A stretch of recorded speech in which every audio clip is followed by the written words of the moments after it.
Hello everyone. I am Sanjana, Onco nutritionist from ZenOnco.io. Today we shall be looking into an important and crucial topic, which is nutritional assessment for the pediatric cancer patients. Children who are having cancer are at a high risk of developing short term and even long term nutritional problems, which could either be related to their underlying conditions or because of the side effects of the multi-modal treatments which they undergo. Nutritional status can also have influence the clinical outcomes such as the tolerance to the treatment, the risk of developing infections, and also the quality of life. Now, children are at such a phase that growth spurt and development is rapid. But because of this undernutrition problems which occur during this critical phase can also have compromise the corrective overall development of the children.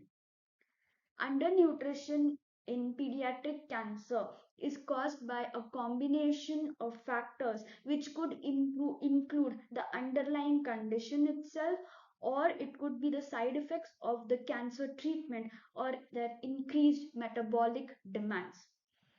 Now, these factors can lead to a change in the dietary habits and also the physical activity levels, and this can also lead to an alteration in the energy balance as well. Hence, it is important to assess the nutritional status and to diagnose and monitor the nutritional status during treatment as well as during the survivorship as well. Nutritional assessment should also consider the nutritional status of the patient, what is their GI function, what is the intensity of the treatment which they will be undergoing, and also it is even important to understand the side effects of the treatment as well.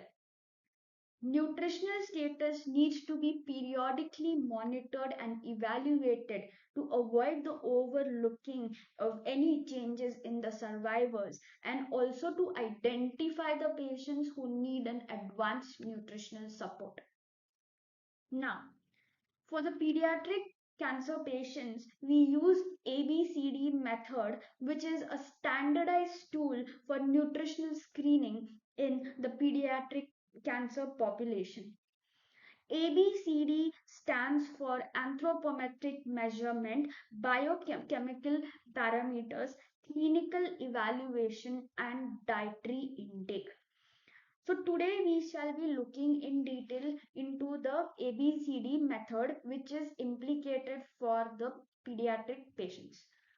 First of all, we go to see the anthropometric measurements. Now, when I say anthropometric measurements, only BMI, which is body mass index, is not an indicator which is going to help in understanding the nutritional status.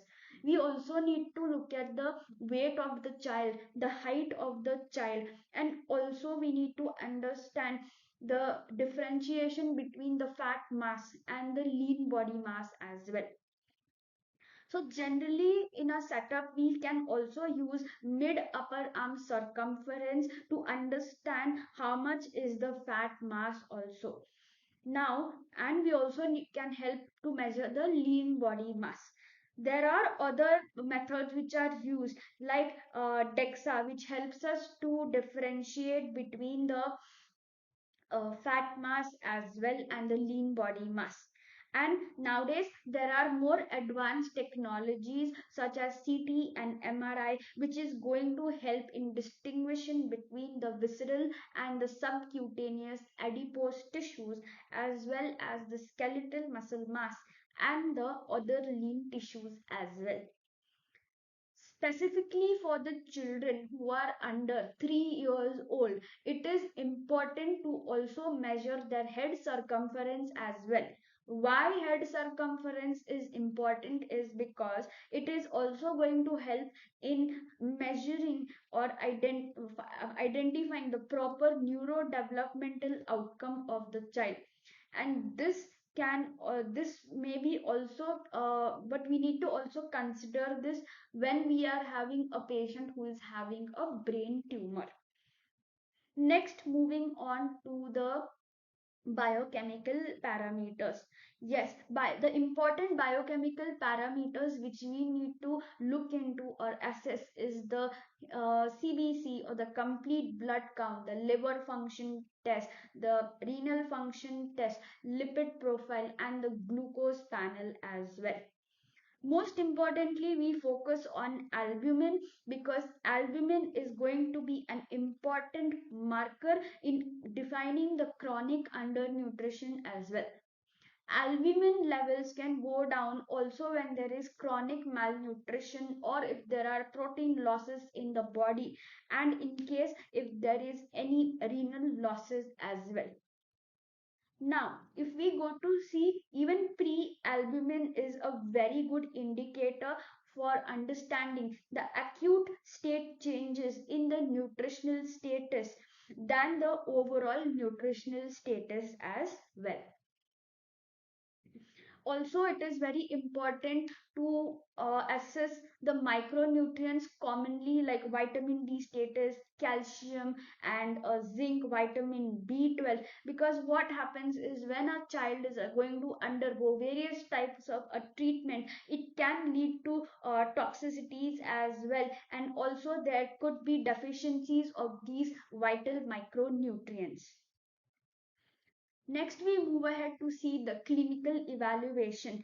Yes, clinical evaluation is very important, especially for the pediatric population, to understand if they are at a risk of undernutrition or not. So, we also need to assess the subcutaneous fat. We need to see if there is any edema, if there are any recent weight changes in them, or if there is any dryness which is seen, especially the mucosal membrane dryness. So I think these are the most important clinical signs and symptoms which need to be looked forward in pediatric cases. Now, next, dietary intake is something which is very important to be seen. Now, children, when they undergo treatment such as chemotherapy or radiation, or it could be perhaps even a surgery as well, there are a lot of side effects of cancer. Commonly, there can be oral mucositis, there can be loss of appetite, there can be taste alterations which happen, there can be loose motions, or there can be difficulty swallowing. There could also be constipation as well. And sometimes, under certain conditions, the children might also have difficulty in chewing or swallowing. All of these complications can have an impact on the nutritional status of a child. So, adequate nutritional history is also very important when we are doing an initial assessment as well, and it has to be re-evaluated to see to reveal if any side effects are affecting their dietary intake. So we need to see the intake of micronutrients and macronutrients. We need to see if the child is having any food aversions, what food allergies, and what food intolerance are they having, what is their current eating pattern like, what foods do they dislike and like, how is their physical activity levels. All of these are very important to be taken into consideration while we do before doing a dietary intervention. Also, various screening tools have been implemented which can help us to assess what is the child's nutrition status like, or are they at a risk of nutrition. So generally we use also subjective global assessment, or we can also use stamp, which is also a tool for screening the child who is at a risk of malnutrition. These are some to conclude. So yes, ABCD approach is very important because this is going to help in understanding, and it can also better define the nutritional status of a child, and then we can also implement the nutrition properly, and what how are we going to do the intervention for the diet is also very important. So this will give us an overall understanding as to how we can improve and manage the side effects or the symptoms of children who are having cancer. Thank you for watching, and we at ZenOnco are always by your side, offering support and guidance as you navigate through your cancer care journey. For help regarding cancer, you can reach out to our cancer coaches on the below mentioned number. Thank you.